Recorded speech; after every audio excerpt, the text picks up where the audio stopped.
Good afternoon, guys. This is me again, Nalfi, your beautiful midwife, and for today's video, guys, welcome back to my YouTube channel.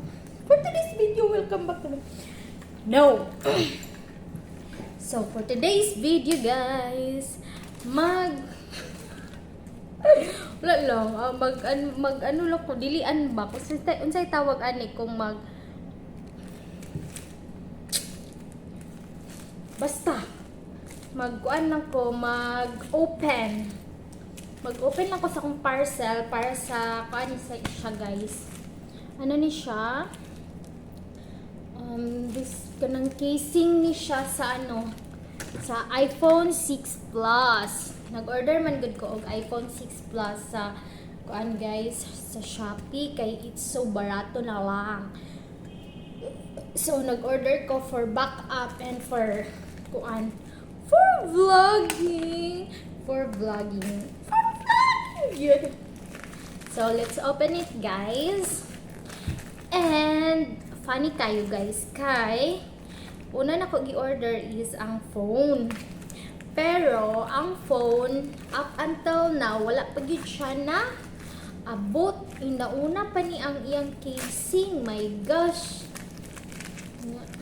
Ato ning ikaan oh my god.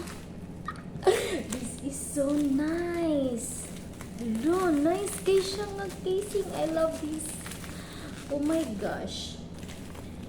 I just hope na naana akong phone, guys, para maano na nato siya.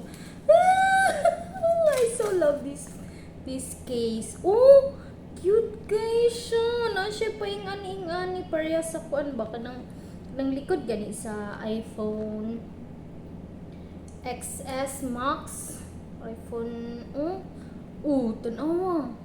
Hala, I just hope na ana akong phone, guys, para makuha na ako.